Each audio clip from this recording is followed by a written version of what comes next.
Hey everybody, welcome to today's Feathr webinar. We're going to be talking all about our State of Nonprofit Marketing report and some of the insights that we've gathered in terms of what nonprofit marketers are doing, what's working, what's not. So we're going to be diving into a lot of hot takes from the survey and from the report.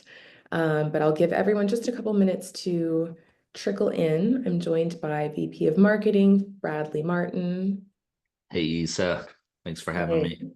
Yeah, we'll do some more formal intros in a minute, but I just want to make sure everyone has some time to join. So I dropped a question in the chat a little earlier. So anyone who wants to kind of share something you're looking to try in 2025, maybe it's a new channel, maybe it's something on social media, a new tactic, anything that you are interested in trying, already trying, or even a reason that you're on here today, what you're looking to get out of today's presentation. So I'd love to just get the chat started and hear from you guys about what you are up to these days. Sorry, I love technology, but I noticed that my note taker had dropped in as a panelist also. So just Oh, yeah. that. Always, always fun when they're just creeping in the background. Okay, trying to start a meme TikTok account. The youth won't reach themselves. Yeah, we were actually just talking the other day about trying to get into TikTok ourselves at Feathr. So it is definitely one of the channels that seems like you got to be on it, but it can be daunting to know where to begin with that. Okay, trying out webinars, cool. Yay, welcome Amanda to your journey with Feathr. Can't wait to hear how it goes.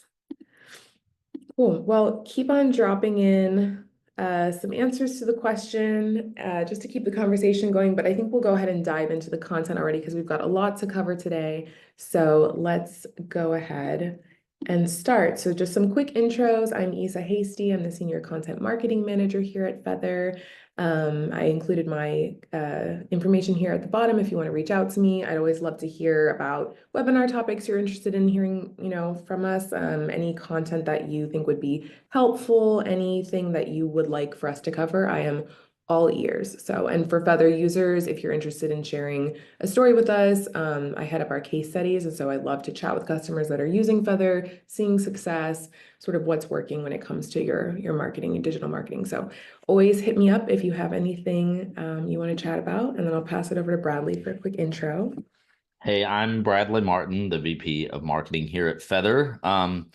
When I'm not doing marketing things and working alongside Isa, I spend all my time with this kind of crazy crew.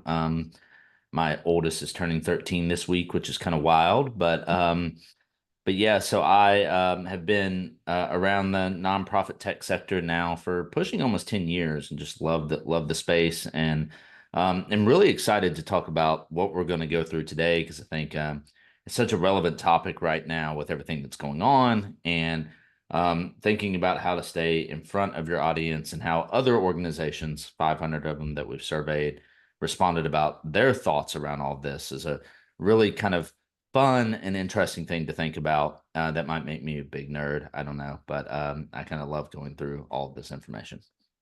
Yeah, and there's lots to go through. Sharon, yeah, I think being on here just to kind of hear what's working for other organizations, that's probably one of the main reasons most people are on here. So we'll be sharing a lot of that. And then, yeah, definitely going to give you some action items and sort of practical tips that you can apply to get started with diversifying your audience, getting in front of new people. And Emmett, yes, the recording and slides will be available. I will be sending those out via email tomorrow morning. So be on the lookout for that recording and slide deck. Lots of webinar stuff in here. Interesting. Okay, cool. All right, so quick agenda. We'll be covering sort of what the report looks like, who we surveyed, who responded, and then we'll be getting into three main sort of high-level topics today. We're going to be talking about the need to diversify your everything, basically. So channels, audience, funding sources. You want to be making your organization as sustainable as possible by reaching as many people as you can, as many relevant people as you can, getting funding from sources that you know are predictable and sustainable. And then the second category is sort of keeping the donors you have, talking about donor retention, what you can do to automate email sequences to make sure that you are staying on people's radars, not just asking them for some big donation at the end of the year, right?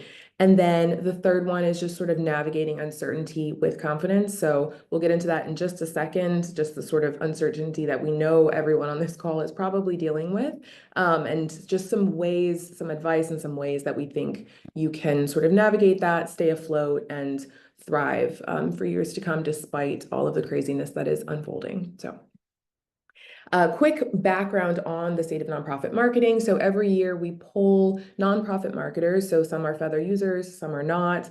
And we ask them about the top channels that they're using to drive engagement, budgeting trends, how funding is changing, how funding uncertainty is shifting priorities and budgeting, and then how they're actually expanding their reach. So in this particular survey, we asked a lot about generational trends and how you're getting in front of the next generation, what sort of your breakdown is in terms of who your supporters are, and then what's working when it comes to donor retention, direct mail, event marketing, things like that. So we ask a lot of questions and we compile it into something that is sort of a more easy to consume report that sort of highlights all of the key takeaways. So yeah, this 2025 report, we polled nearly 500 nonprofits, and just to kind of see what is working and what's not. So we're going to cover a lot of that today, but I just wanted to give kind of a quick overview of the report, and then we'll include a QR code at the end to download it if you want to just quickly scan that,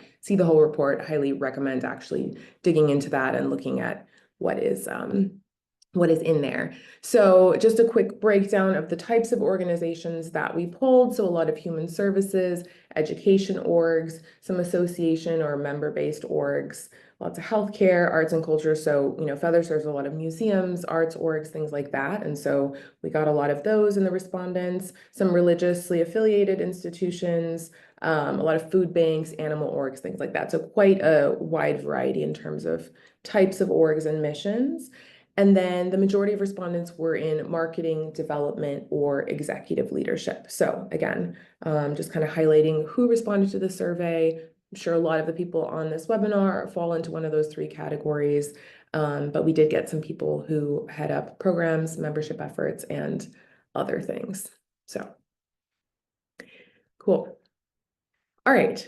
Before we get into the data and talking about all of these topics and, practical tips, we kind of want to address the elephant in the room and talk about some rhetoric that's been going around lately about nonprofits, and just kind of clear the air and talk about the importance of nonprofits in your mission and reassure you that we're here for you and nonprofits are not a scam. Yeah, this is a topic that I have been personally super passionate about. I like to be informed, and I remember kind of the height of going, what is going on? And maybe that animated GIF that was on the last screen felt like my feeling as I watched the Joe Rogan and Elon Musk interview 2 months ago, right? And I remember sitting there, and again, I like to be informed, so I watch all kinds of different things, but kind of everything that had been going on with the federal funding freeze, and I knew they would probably talk about that topic. And sure enough, in the first 15 minutes, there was kind of a line that said something to the effect of nonprofits are the biggest scam ever, like ever, by Elon Musk. And now that actual podcast or whatever has been watched on YouTube 13 million times. And that's just on YouTube. So, you can assume it's probably double that when you think about all the other podcasting, things that are out there. And what it really hit for me was like a sense of kind of it was the straw that broke the camel's back for me, of all the things that had been going on, the rhetoric, just the actual practices that were being put in place. And thankfully it feels like some of that has kind of started to fizzle down a little bit. And maybe it's not fizzling so much as we're just getting comfortable with it. And so I think but I think what it really sparked for us here at Feathr was a real concern, and also just this kind of fire within us to say that we need to figure out how we support nonprofits in doing the great work that nonprofits do. And And that's what we're always here to do anyways, but it really solidified as we thought about writing the state of nonprofit marketing, as we thought about the content ISA's producing, how can we be more direct and bold in our unwavering support of nonprofits and their ability to be able to sustain themselves and grow. And so I think what you're going to hopefully feel through this presentation and through much of our content that we're producing these days is an effort just to try to help think through ways that you can grow, diversify your fundraising, diversify your audience, your engagement, things like that, so that your organization at the end of the day is just um, very can be more sustainable. Sorry, I saw Molly's comment in the chat, and yeah, and I mean, it's interesting, Molly. We've talked to so many organizations who have either been directly or indirectly affected by either the rhetoric, the funding freeze, all the things. It has been a really significant situation, and so I think our message is that um, you know uh, there's some good stuff happening in the chat now, but I think like our messaging, right, is that there's a lot of uncertainty. We understand that, but I said on a recent podcast, and they asked me what my thoughts were, and it was kind of just we have to take action, right? Inaction is the thing that will actually be the worst outcome. And so again, as we go through this, hopefully you feel some of that in our presentation and our approach. And we truly just authentically do want to try to do everything we can to help organizations grow so that you can do the amazing work that you do. So I could rattle on for quite a long time about this topic if I'm not careful. So we'll jump right into the content, share some of the data and share some thoughts about what we're seeing across the sector and across our clients. Show how some organizations are doing some really great work. So Isa, I'll let you take it away on that front. Yeah, and like Bradley said, we want to provide, practical, helpful takeaways for you to apply so that you can feel like you're doing something impactful immediately. But also part of this is to just validate the concerns you're having and remind you that a lot of nonprofits are dealing with these roadblocks right now. There's a lot of roadblocks that have always been in place. Budgeting has always been a problem. So that's why it's particularly upsetting to hear things about like rhetoric like this that is so powerful because people are consuming it. And then there's a lot of like people, transmitting their version of it. And so even if like, some people might think there's nuance to the conversation, at the end of the day, the impact of that conversation has resulted in real damage for the nonprofit sector. And so we're here to support you, to provide you with tips and actual practical things you can do, but also just remind you that organizations like Feathr are here for you. There's plenty of people in your corner and you're not alone. Organizations like yours are dealing with this right now, and it is just the unfortunate reality. So hopefully this presentation is at the very least validating and also practically helpful. If you can take away one or two things that you can try. So let's get into the diversification section. So like I said, you need to be diversifying everything you possibly can. Let's start with channels here. So let's start with the OG of marketing, right, which is direct mail. So we polled people and asked how they plan on using direct mail in 2025. So almost 60% of nonprofits plan to keep their direct mail strategy as is moving forward in 2025. Almost a quarter of respondents said that they're actually planning to increase direct mail usage. Less than 18% are planning to reduce it this year, and then not even 4% are planning to eliminate direct mail altogether.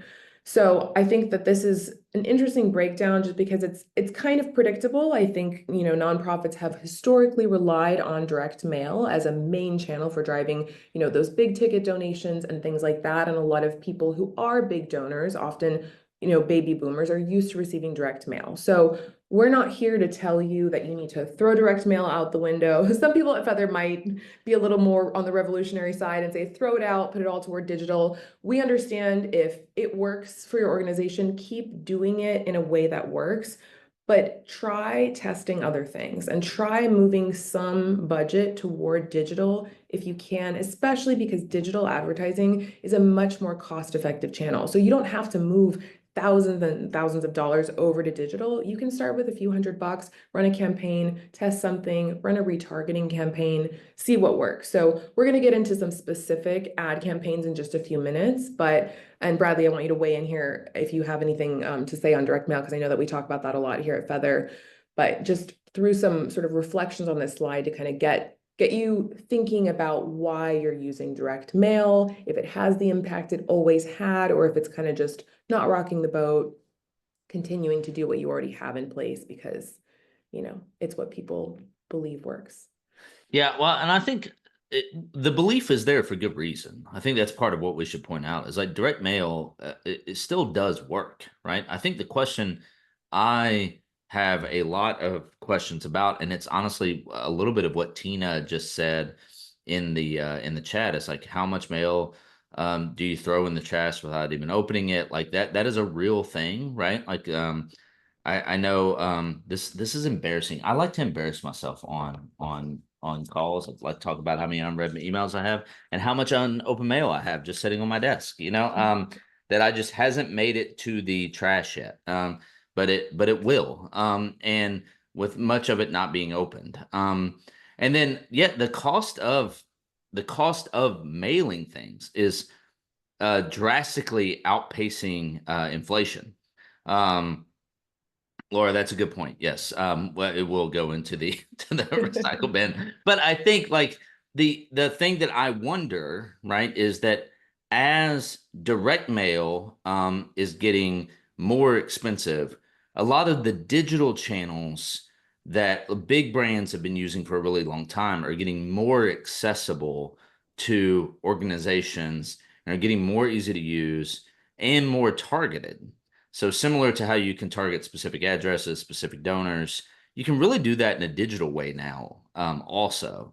And so making sure that your digital budget is going, being directed towards the individuals you want to target the most. And so I think I'm not necessarily advocating right now. I will probably at some point in the future that you should stop doing direct mail. What I will, start to advocate more for, though, is that you should be diversifying your spend amongst direct mail and some digital pieces.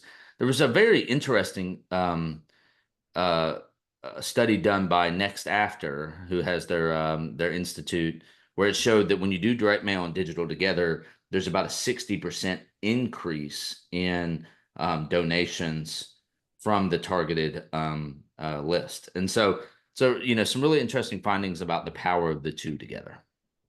Yeah, and that's something that we'll kind of mention throughout, and we mention in general, is that, you don't want to just be making one ask on one channel. You want to be staying on people's radars everywhere they're looking, right? So digital ads, display ads help you reach them across their devices, across the channels that they're on, so that they see you all the time rather than just in the mailbox if they even open it, right? So multi-channel marketing is the way to go. And just a couple other things to consider, are you actually tracking direct mail opens and clicks to your site through a QR code? Like, are you tracking the results of direct mail pieces, or are you just sending things out and hoping for the best? So QR codes, unique tracking URLs are a great way to at least measure it partly. Of course, if somebody organically goes to your site after seeing a direct mail piece, you can't necessarily know it was tied to that. So there is some sort of murkiness around some direct mail, ability to track some of it, but you can at least partly track it. And so, and also, segmenting your audience, using it for major donors and not for everybody. You probably don't want to be sending direct mail pieces to Gen Z. I know I've heard mixed things about that too. So if you're finding that works for you, go for it. I know some younger people are like, it's kind of counterculture to like do snail mail. And so there's different opinions on things. Again, testing what works for your organization is key, but overall, people are online. Older people are also online. Everybody has a smartphone. You're guaranteed to get in front of people when you're reaching them on online channels. And then, so let's get into digital. So this is how digital marketing is shaping up in 2025. So about half of respondents are using digital channels for a majority of their marketing campaigns. You can see in the green bar and the orange bar here, this is people who are using it for more than half. And then the other half is, so the blue bar here and the yellow are using it for less than half of their campaigns. And the key takeaway here is that less than 10% of nonprofits are not using digital marketing, right? So most are using it in some capacity at some level. And so this means that if you're not using it at all, or you're not using it quite a bit, you are behind the curve. So you want to make sure that you are getting, on the right channels, using digital advertising, combining that in a cohesive way with your email marketing. So people are seeing, a clear branding of your organization across platforms and channels. And email is still king as always. It works really well for nonprofits. It's a high ROI channel, but you want to be supplementing that with digital ads as well. And obviously, inbox fatigue is a real thing, so you want to be reaching people in more than just one place. And let's look at a few different examples of ad campaigns that you can use to drive engagement and drive conversion. So retargeting is a big one. Obviously, lots of people come to your site and leave without converting. So you want to make sure that you are capturing those people who came to your site and serving them ads to bring them back. So this is a really powerful campaign type for like cart abandonment. So people who come to your donation page, your adopt a pet page, sponsor a child page, anything like that. It's a high intent conversion page. People come to that page and leave, you want to bring them back. They obviously are interested, invested, and if you stay on the radar, you have a much higher chance of getting them to come back than if you just kind of leave it alone or send them an email, every couple of months. So again, retargeting and digital ads, this is a channel that is much more cost effective than direct mail. So you want to make sure that you are putting at least some budget toward this. Again, this is another organization that uses Feathr to run retargeting campaigns. It's a food bank of Northern Nevada. And so they have, anyone who comes to their donation page and leaves without making a donation, they're served these ads asking them to come back. Again, impact statements, dollar impact statements go a long way. So I think this is a great example of an ad. And then whenever you can do a gift match campaign, shout that from the rooftops in all of your creatives, because that definitely has a huge impact on how much people give and their likelihood to give. Hey, Issa, real quick, Yep.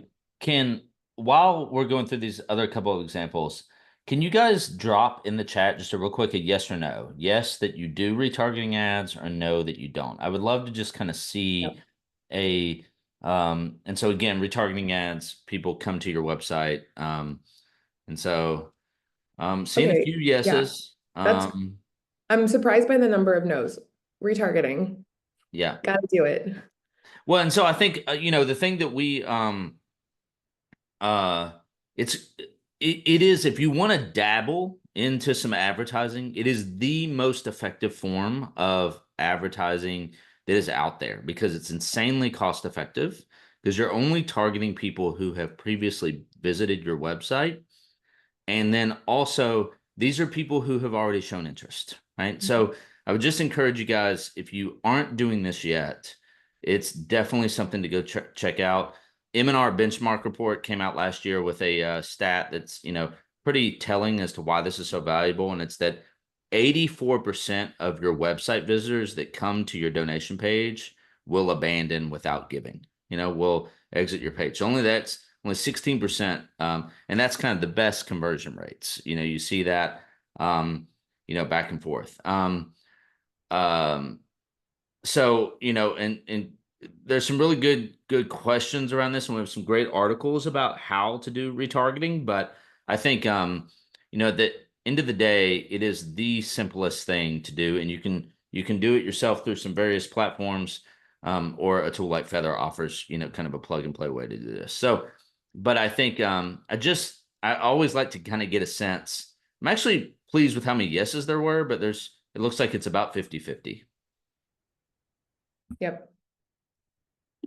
toward the end of this, I will drop in a couple of articles in the chat about just sort of like a one-on-one guide to retargeting, a couple other content pieces that should be a helpful starting point if you like don't really know how it works or are interested in getting started but want to have sort of a foundational knowledge of how it all works. But it is really easy to get started, like Bradley said, super cost effective, and it is a highly impactful way to get conversions. Another quick example here, Christian Relief Fund, they used Feathr to drive conversions for their donation campaigns. They actually raised $107,000 for their end of year campaign this past year through email and ad campaigns. So anyone who visits their sponsor page and then leaves without sponsoring a child, they're served these ads, reminding them to come back, and the conversion rates were super high for this.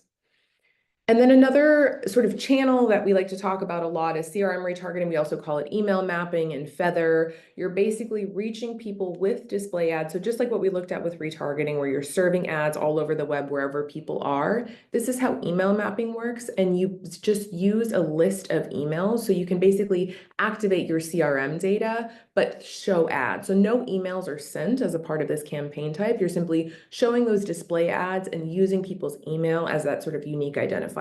So we match it, we cookie that, and we're able to serve ads to people based on their email address. So if you have lists of emails from events or just anyone in your CRM who has given you their email address, you can reach those people not just in their email inbox, but with ads when you use CRM retargeting. So just a couple of quick examples of what that can look like. So this is another Feathr user, YMCA of Metropolitan Fort Worth. They were running a fundraising campaign, and so they decided to target these two email lists, so all current members and then previous donors. And they showed these ads to those two lists of people all over the web. Again, this is highly personalized. It's wherever each individual person is browsing online, they're seeing ads show up in those places.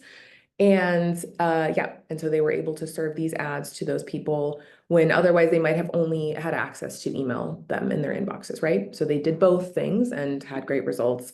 And then another quick example here. So Columbus Museum of Art, they were doing a Valentine's Day fundraiser. And so they used Feathr to run CRM retargeting campaigns. And they targeted these four lists here. So members, attendees to the previous year's event, Art Bites is their weekly newsletter or their monthly newsletter. And so they targeted all subscribers to that newsletter, as well as attendees to a previous fundraising event. So again, these are lists of people's emails, basically contact lists, but then they can match those emails and serve these ads to people as they're browsing the web. Alrighty. And then, audience expansion and new donor acquisition are also important. So we've just talked about kind of really honing in on the people who have given you their email address, have visited your website, have expressed intent in some way. But then there's obviously tons of people out there who either haven't heard of your mission yet, or maybe have heard of it, but haven't visited your site or haven't engaged with your organization in some way. So you want to be able to get in front of them. There's a lot of different ways you can do that. In Feathr or whatever platform you're using should offer you lots of ways to find new people, get in front of new relevant people. I'm just going to focus on geofencing real quick for the sake of time, but there are lots of ways you can do this. So geofencing lets you basically reach people in a specific physical location, either in the present or in the past. So there's something called historical geofencing, where you can actually geofence. You're basically setting a little virtual fence around an actual physical location and serving ads to people who are either there now or were there at some point in the past. And so this is just a quick example of what that can look like. So this is sort of the heat map in Feathr. And so this is an example from Grace Marketplace, a Gainesville organization. So they were actually targeting Gainesville area, and it was specifically high income neighborhoods, because obviously this is going to have people who might be a little bit more primed to donate larger amounts. And then they saw ads that looked like this on their apps and websites they were browsing.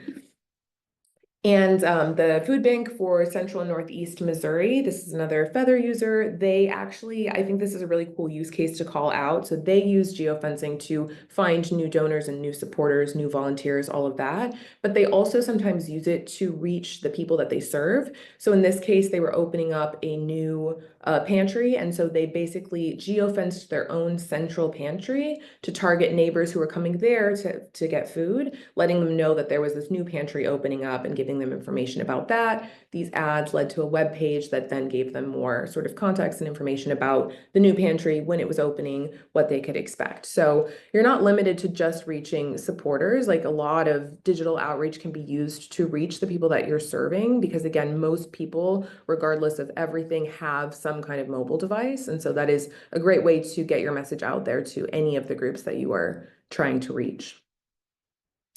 One more quick example of geofencing here. So this is from Playhouse on the Square. So another great Feathr user. This is a local theater in Memphis, and they use geofencing to target other theaters nearby. So any other theaters that might have a similar audience of theater goers, they were trying to get them and say, hey, you might also be interested in our shows. So a really quick and easy way to find sort of low-hanging fruit. It's like, okay, if you know these people are going to these other theaters, they're probably looking for more shows, and they might be a great audience for you. Some quick ideas for geofencing, just to kind of get the most out of it. So some of the things we see the most is nonprofits geofencing country clubs, golf courses, things like this. Again, we're going to have those high net worth individuals who might be on their phone in between doing things, affluent neighborhoods like we just saw with Grace Marketplace, churches and places of worship, so people who are primed to give, festivals, concerts, sporting events. So again, places where people are congregating in large groups on their devices to some degree and have some amount of disposable income because they've paid to be at some event, right? So you want to be thinking about the place, the number of people, and who it is that's actually there, and if you think that they would be able to give to your cause. And then for member-based organizations, another really cool one that we see a lot is university campuses or career fairs. So if you're looking for new members in a specific field, you can actually get pretty specific with targeting certain buildings on a university campus or an event or something like that. Yeah, I'm going to pause real quick. Bradley, feel free to add in anything. I feel like I'm zipping Yeah, through this. I definitely think geofencing is one of those things that it has a little bit more specific use cases, right? But just circling back real quick to like retargeting and email mapping, right? Those two things are just excellent ways to stay in front of the audience that you've already spent a lot of time and effort building. And I think, I've already kind of rambled on about retargeting a little bit, but like especially email mapping, as you think about how inundated our inboxes are with emails these days, it's harder and harder to get through the noise of email. And, great email subscriptions have somewhere between an 18 to 25% open rate. The other, 75 to 80% are similar kind of direct mail, just finding their way into the recycling bin or trash in the digital inbox, right? And so I think as you think about email mapping or CRM retargeting, it's a way to serve ads across people's digital devices, their phones, their their laptops, their iPads, things like that, where they're spending a lot of their time. I think if we all think about the amount of screen time, I don't know, Apple shames me about once a week to tell me how much screen time I have, and I always think, man, I've probably spent a little bit too much time staring at these screens. But those are all ad impression opportunities and opportunities just to stay top of mind. Um, um, 26, Mike, is actually quite good, from an open rate standpoint. And so I think, I think the average these days are closer to like 18%. So I think as we think about, one other thing I want to add is as you see us talk about all this stuff, you may sometimes find yourself feeling like, well, that seems a little creepy, or that seems a little like over the top, or I don't want to annoy my audience, right? I don't know if any of you are anything like me, but like I shop at Target, and if I just count in the number of ad impressions I get from Target every day, they show up in my inbox about 3 times a day. I get direct mail from them. I see ads for them on my TV. I see ads from them, across my social media platforms. They are everywhere, right?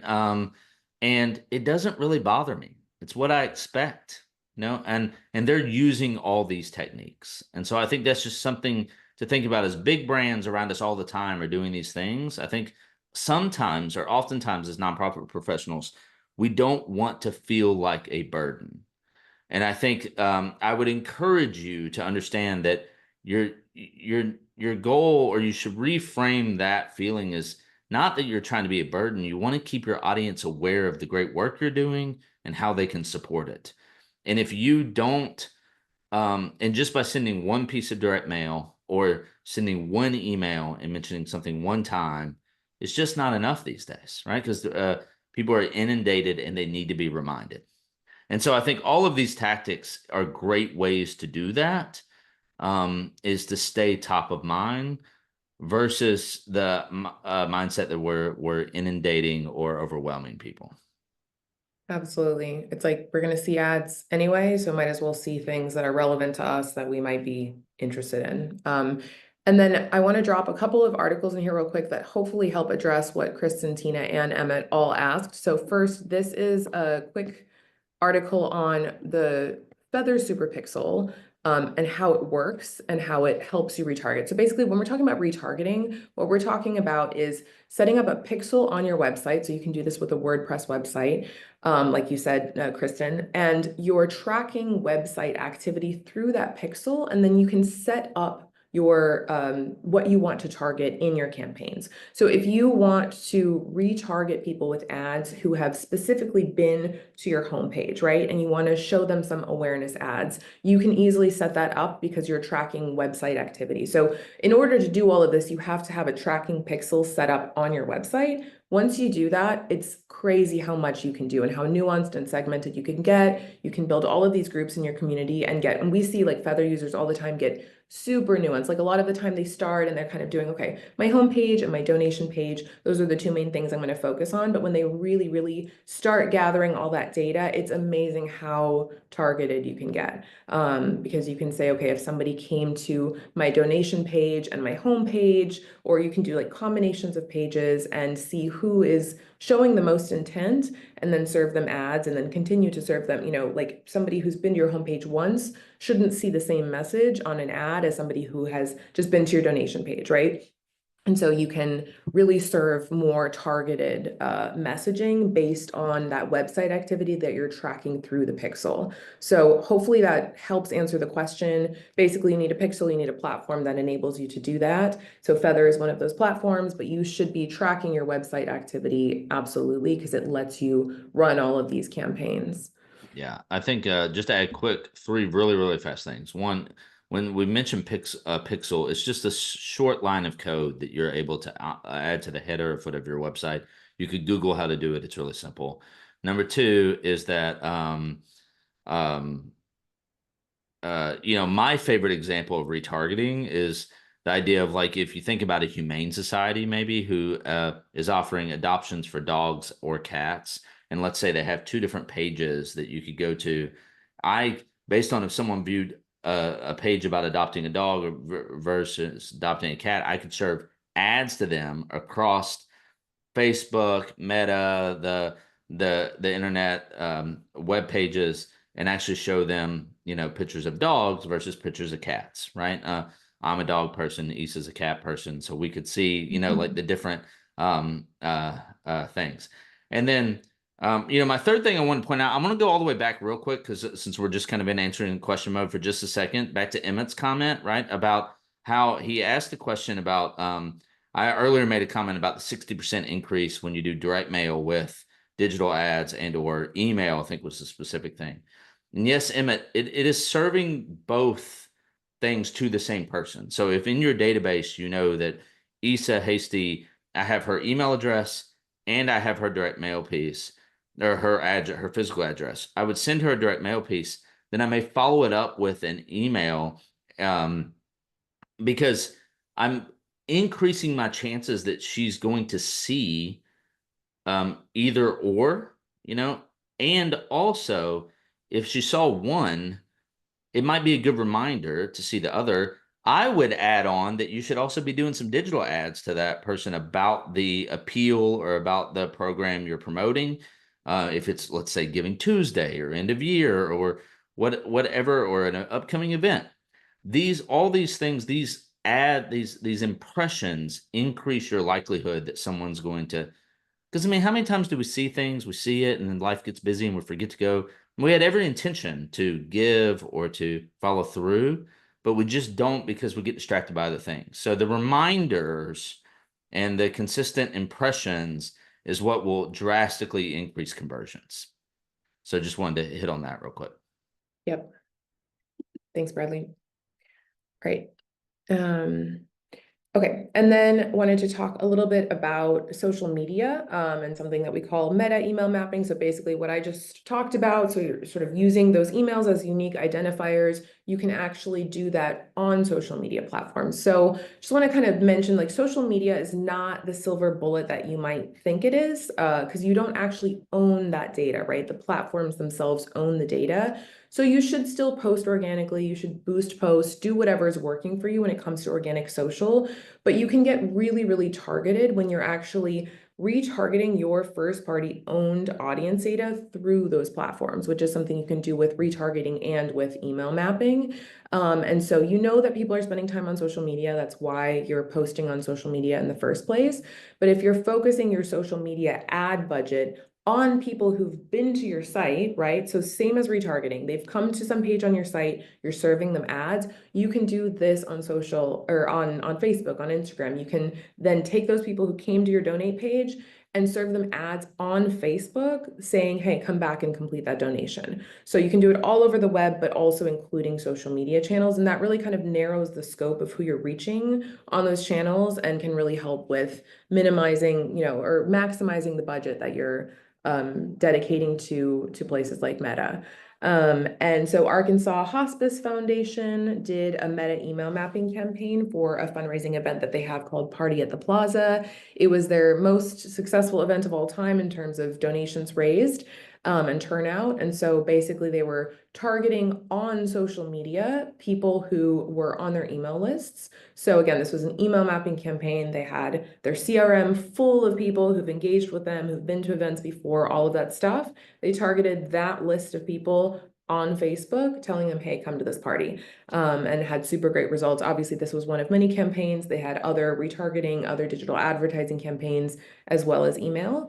But yeah, hugely successful fundraising event. And yeah, just kind of figuring out where are the people who are coming to my site, where are they going after, and how can I go straight to them? How can I cut through all the noise, skip over the people who have never heard about me, don't want to hear about me, and get to the people who do want to hear about me and spend my budget serving ads to them until they finally are like, okay, cool, I'll come back and sign up for the event, make a donation, all of that. Alrighty, and then, change isn't easy, so kind of wanted to include this slide here just to, again, validate any concerns or roadblocks that you might be facing, because you are not alone in whatever you are struggling with. And sometimes it can help just to kind of know that it's not you. So, a lot of the budget is by far the number one challenge that respondents listed. Also difficulty tracking results. And so that is, for a number of reasons, but a lot of orgs are finding it difficult to interpret data. They don't know how all of their different systems talk to each other.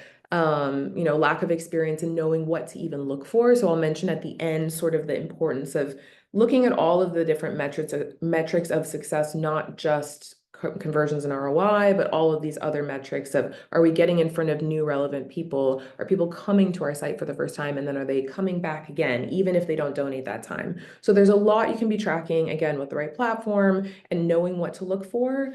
You can paint a much sort of more holistic picture of success and how your org is tracking. So yeah.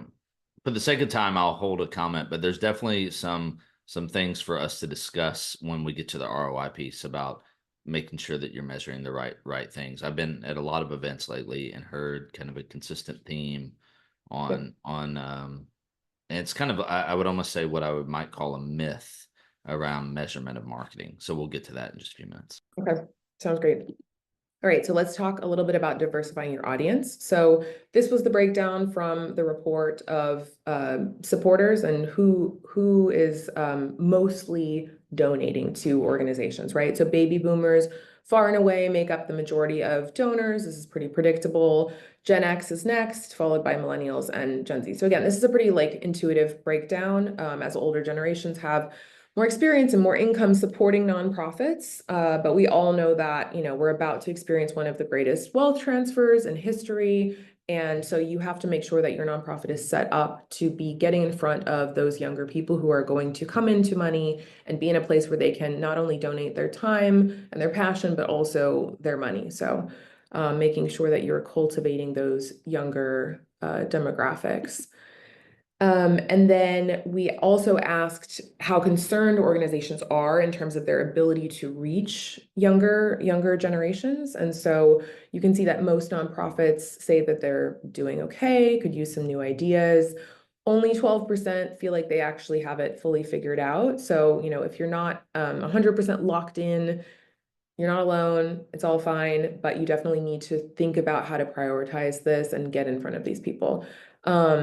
So yeah, drop a comment. I'm going to continue going through, but drop a comment in the chat if you found that there's something that works really well for you for reaching younger generations. So whether that's driving donations or just getting them engaged with your cause, volunteering, all of that stuff, I just want to kind of hear what you all are doing to intentionally reach younger people in some way. So go ahead and drop some answers. I'll keep powering through. So we also wanted to see what people are doing in the next 12 months to attract younger donors and supporters. So there's a huge focus on social media, as you can see here. This isn't the wrong approach, but again, cautioning you against putting all of your eggs in that social media basket. Social media changes all the time, new platforms every day. They make the rules and they decide how often they show your content. And so it is kind of a pay to play thing. And so the more you can sort of like we just talked about, use your own data, leverage that and activate that on these social media platforms, great. But just make sure that you are aware of the limitations of social media. And then digital advertising was a close second, which again is a smarter play. You're reaching people all over the internet and sending people to your website and getting that first party data. And then you can see obviously here this green bar, a lot of people just aren't sure what to do and are open to ideas. So this is okay. I think there's a lot of good options here. So just picking something that you want to try, picking something that you already know works for you and leaning more into that. But I think testing is key for reaching younger people and seeing what works specifically for your org. And then just a few other tips on like getting younger voices in the room. I think it's important to hire young people, even put like a young person on your board if that's possible. Probably a millennial, Gen Z is still kind of young, but like getting those younger voices in rooms where decisions are being made. And then also hiring young people at your organization. So I'm sure there's a lot of millennials on this, but I don't know how many Gen Zers there are. And like if you have like the power to hire new people, hire young people because they can bring a lot in terms of what they've just learned in college in marketing about best practices, like data-based, approaches to marketing that are working, and also just like an intuition about what does resonate with young people. So I had a call last week with Guiding Light, which is an organization that uses Feathr. And the two people I talked with that make up the marketing team are somebody who's been with the organization for years, has tons of years of experience, and then a recent college grad who graduated in marketing. And it was super cool to just be in the room with the two of them and hear both of their insights and hear them kind of like bounce off of each other. And it was so easy for me to see how they would work really well together because the younger person is like bringing all of these fresh new ideas that she's just learned in school. And she also has lots of friends that work in a similar space. So she's like constantly talking about what's working and what's not, like what her peers are doing. So she's bringing kind of those fresh new ideas. And then the other person has this sort of like really solidified foundational understanding of marketing, of what works, of the organization and the mission. And so those two kind of heads, working together was just really cool it was really cool to chat with them and see how having younger voices in the room absolutely is important just when it comes to deciding what to do next. Yeah, and I would call out really quickly as an elder millennial, right? Like that I think it's very, very important that we give ourselves the space to listen to the younger generation, right? And listen to their feedback, right? I think that conversation and those insights go both ways, right? There's a lot of things like I'm, uh, it's like being balanced of like I'm not a huge direct mail fan, but I understand that it works, right? And so like there's some balance there, but also if you really see it as a um priority for your organization to reach younger people, you need to spend time with younger people, and you need to Issa's point, get them in your building, get them in your organization. But it's not just about getting them in, it's about getting them in and listening to their feedback and being comfortable with them telling you, maybe sometimes people my age will totally ignore that, you know? Mhm. And then maybe there's an opportunity to challenge them and say, hey, well, can we actually get like a panel of your friends together? Or could we like Yeah. you could get really creative to say, um, like, but I think just assuming that you know the answer or dismissing something, I'm gonna use a bold word here, is ridiculous because it's not something you've always done, is a dangerous place to sit, And so I Mhm. think it's really, really important for us to take the time to listen to the younger generation. Listen, yeah, I joke around. I have some friends that are quite a bit younger than me, and like they're all on Snapchat, and I'm not. And I'm like, I have no idea what that platform is or how it works. But if that's a complete blind spot to me, so I dismiss that as not an important thing. But that's where many, many individuals, older and younger than me, spend their time. And so I think it's just a thing to consider is that just because you don't spend time there doesn't mean that other people don't, Sure. or another whole generation doesn't spend all their time there. So just something to think about and point out. Absolutely. And Kristen, Jasmine, and Piper, your comments just prove our point here. It's like if you're mostly working with people 10, 15 years older, then not enough Gen Zers are being hired at these organizations. And then Chris, just to answer your question real quick, the data on this varies a lot. I remember a few years ago we were saying 7 to 8 touch points before a donation. Now we're seeing figures as high as over 100, and that sounds like a crazy high number, but really if you think about how many ads and things you're seeing all the time, it's not. So obviously our devices and the market is saturated. You have to be showing up as many times as possible. So and again, once you start tracking this, if you have a platform in place and you're actually tracking how many touch points it takes for your audience to convert, that data is going to vary from organization to organization. So yet another reason to kind of have, like the right platform in place so you can really track all of the touch points that lead to a donation or a conversion for your org, so what that looks like. And it just gives you a better handle on like what to expect in terms of the donor journey and how long that actually takes.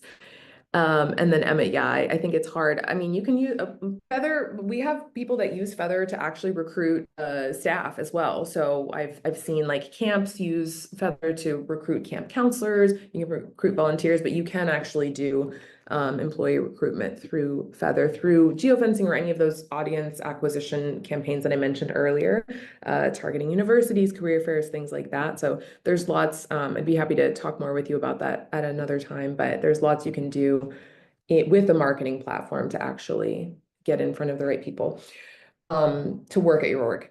So, and then I just wanted to quickly include this. So if you need proof that young people care about your cause, here it is. They care about making an impact. They care about missions like yours. They just might not have the money to give. But millennials are volunteering at higher rates than baby boomers. Gen Z, obviously, is still a little young, still, catching up, but like, better than the donor graph here.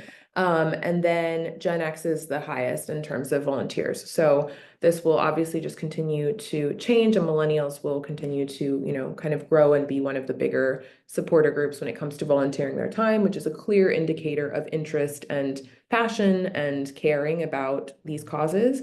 So you want to make sure you're honing that. You want to make sure you're thanking your volunteers just as much as you thank your donors. Express appreciation, show those impact stories, share stories, take pictures of volunteers doing work and share that in your marketing materials.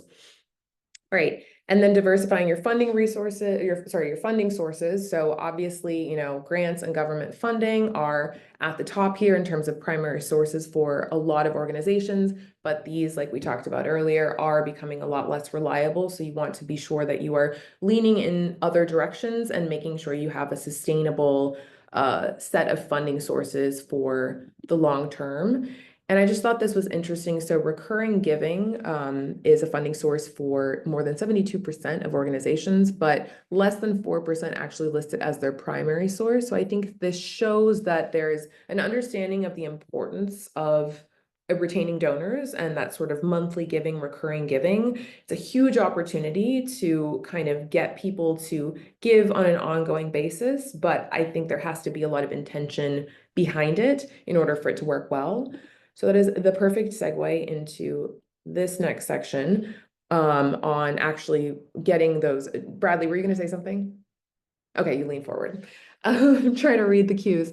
So just kind of talking about donor retention, right? So you want to actually make sure that you're not just getting one-time donations from everyone and not following up, not thanking them, not putting them into an automated email sequence to show the impact that their donation had and keep them kind of up to date on what's happening at your organization.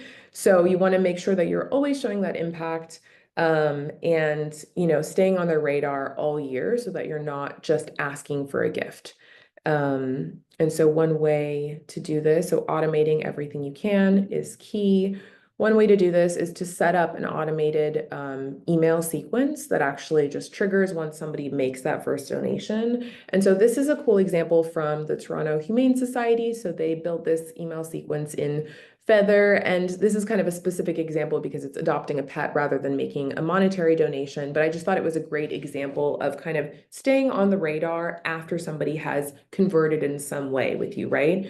So in this example, someone who's adopted a pet obviously has high intention to engage with the organization, but they might just adopt the pet and walk away. And so what this Humane Society does is they continue to send these emails offering tips, services, impact stories, other things that might keep the person coming back. And then every now and then, they try to raise some funds by selling a t-shirt or selling some swag, selling services, things like that. And so I think that it's just really important to remember that people might actually convert and then walk away. And if you don't do the work of staying on their radar, staying, on the channels that they're surfing and in their inbox, they might not come back. And so, especially with like the younger generations that are sort of more used to subscription models and paying a monthly, thing for Netflix and this and that, like that's a great opportunity to set up smaller recurring payments that might be more appealing and more actually like doable for younger people. So consider that if that sounds like something that could work for your organization.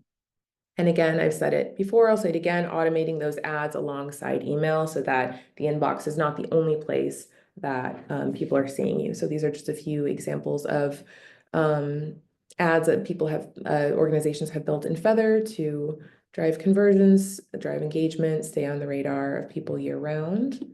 So real quick, I know we're almost out of time, but one thing just I have to say really fast is that I hear from so many organizations I talk to that it's like someone gives, they send a thank you email, the next thing they get is an appeal, a year from then, or they might get an email newsletter once once a month or something like that, right?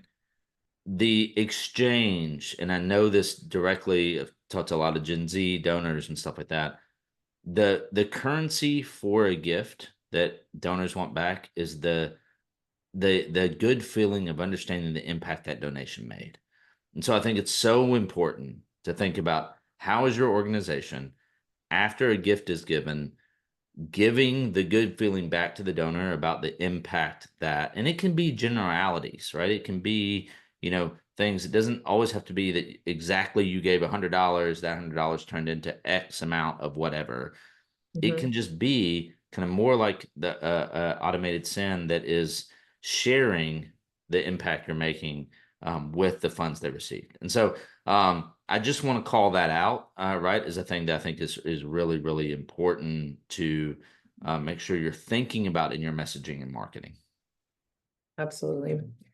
I want to get into this last section here, but because we're about to reach the top of the hour and I assume some people are going to have to drop off, I want to launch this poll real quick just to kind of start getting some answers here. But if you're interested in a personalized walkthrough of Feathr, please drop a yes in here. I think anyone who said no, they're not doing retargeting, I highly recommend that you just get a personalized walkthrough to see how it works, how simple it can be, some sort of tailored advice for how your organization specifically could use it, and check out some of the other campaigns. We offer email marketing, great analytics tools, dashboards that make it easy to share what you're doing internally.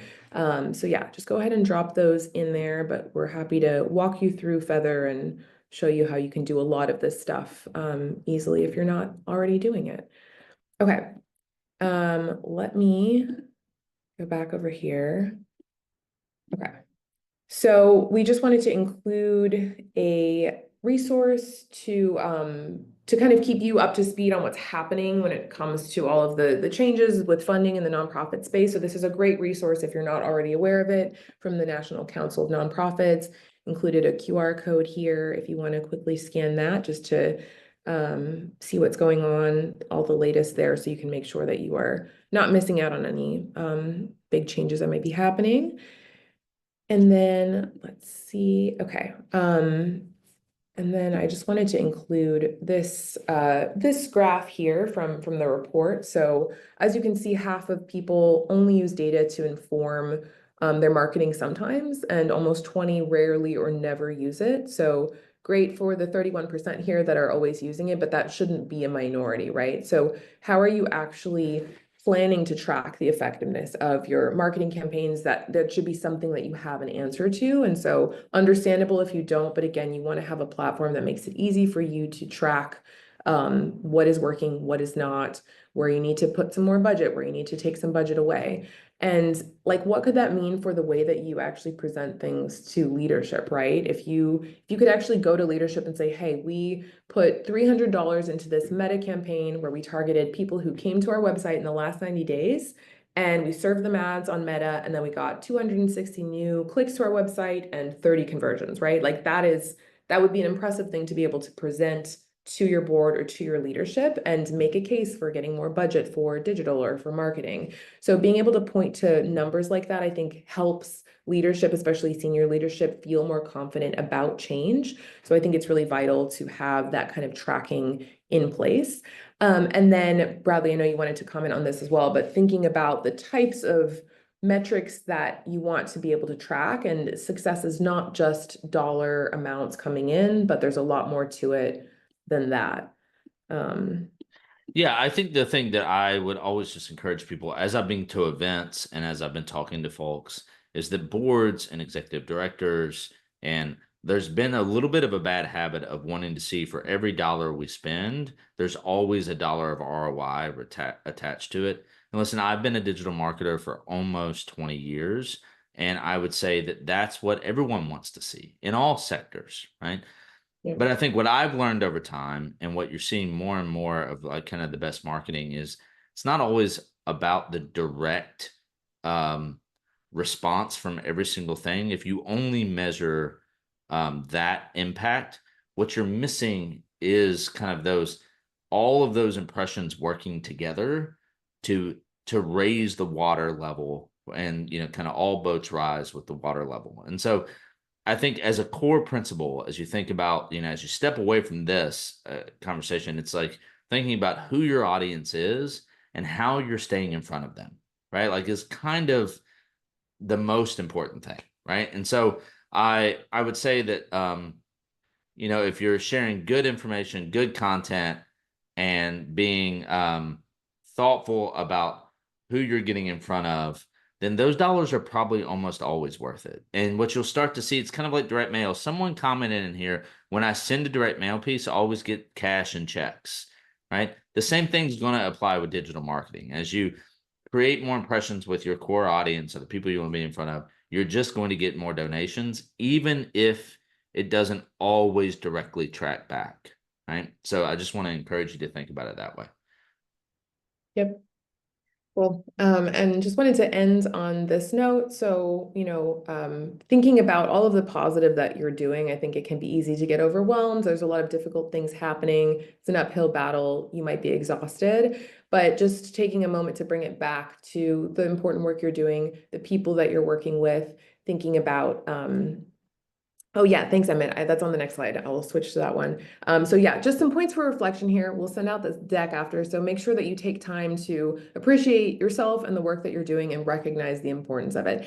And then this is the report. So if you want to read the full thing, highly recommend that you download it and actually take a look at all of the different findings. There's a lot more in there than what we were able to cover today. So yeah, go ahead and scan this, download it, or just head to our resources section on our website and you can get it there along with lots of, like we talked about, lots of blog articles kind of breaking down the basics of retargeting, how to install a pixel on your website, all of that. And yeah, getting started with at least one or two things. Hopefully this inspired you to kind of pick up a couple of things that you can get started with soon and get some stuff going for your org. So yeah, thank you so much for everyone who joined today. I hope that this was helpful, and thanks Bradley for joining me. It was great to have you on. Yeah, absolutely. Thanks for having me. And, good luck to everyone out there. If you have any questions at all for us, please don't hesitate to reach out. We'd love to talk about digital marketing and nonprofit growth. So we'd love to do that. For sure. And quick reminder, we will be sending this out tomorrow morning. So check your inbox for the recording and the slide deck. And yeah, thanks everyone, and we'll see you on the next one.